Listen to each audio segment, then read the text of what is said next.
Sending troops to Washington, D.C. is creating the appearance of a strongman. There was a story from a book a couple years ago where Donald got into a fist fight with somebody on a golf course. And he got a knuckle sandwich and he got knocked down. You know what he did? He stayed down, he looked at the guy, and he didn't know what to do.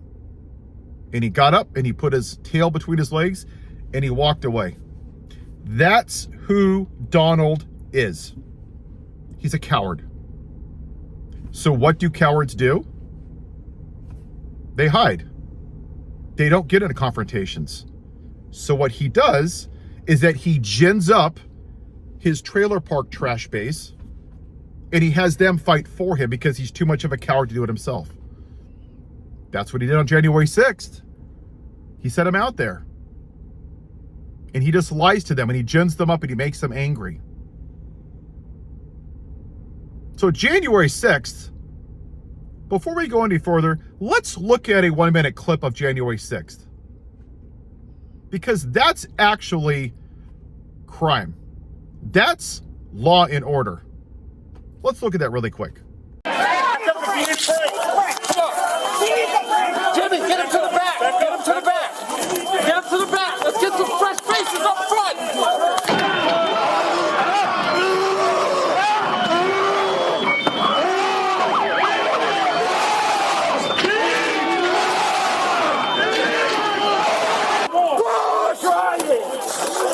All right, let me out.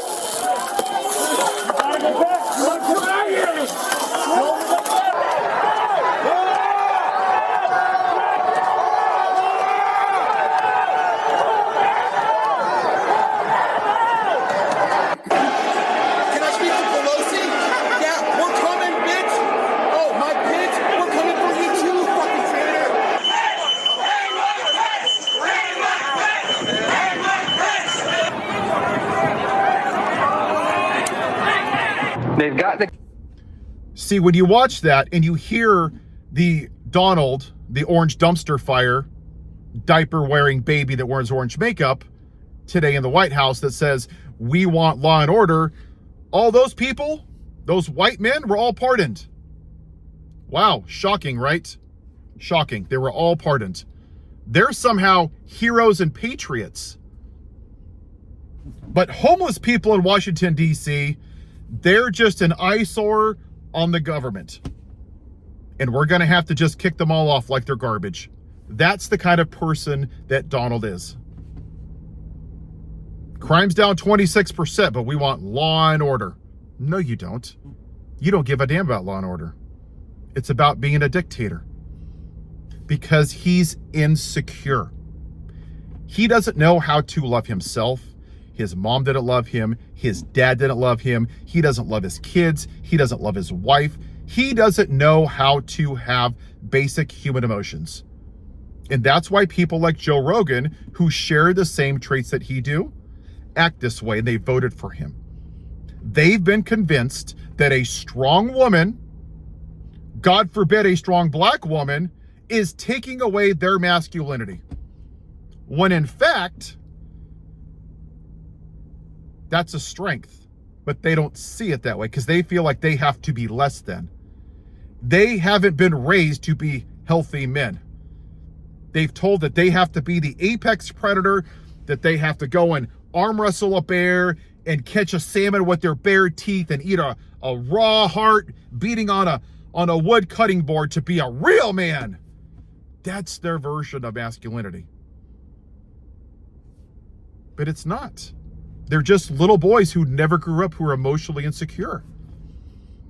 This is a dictatorship now. That's what this is.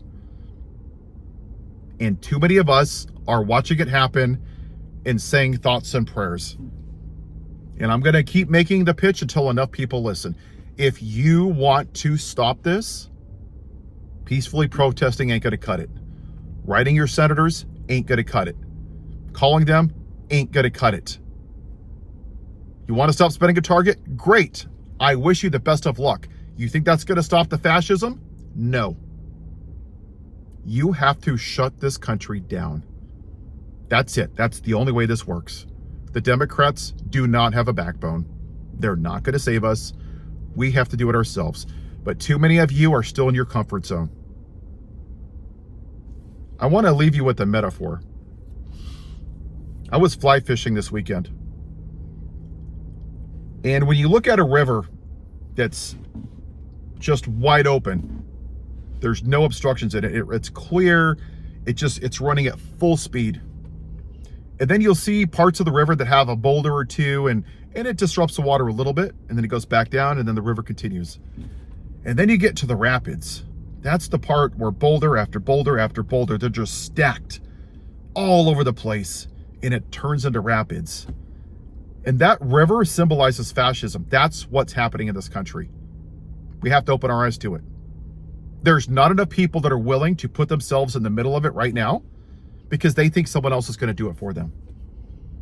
You get enough boulders, you completely disrupt the flow of the river itself. You slow it down. You get even more, you can build a dam and you can stop it.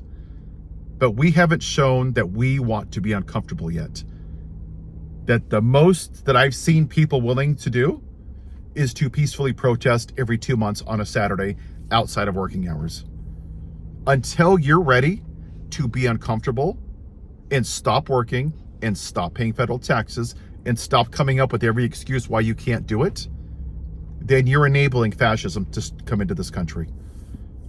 Ask yourself this: if your mom was in a concentration camp right now drinking out of a toilet, would you say, I can't afford to go on a general strike and actually change this country? Or would you have a different perspective? Have a good day.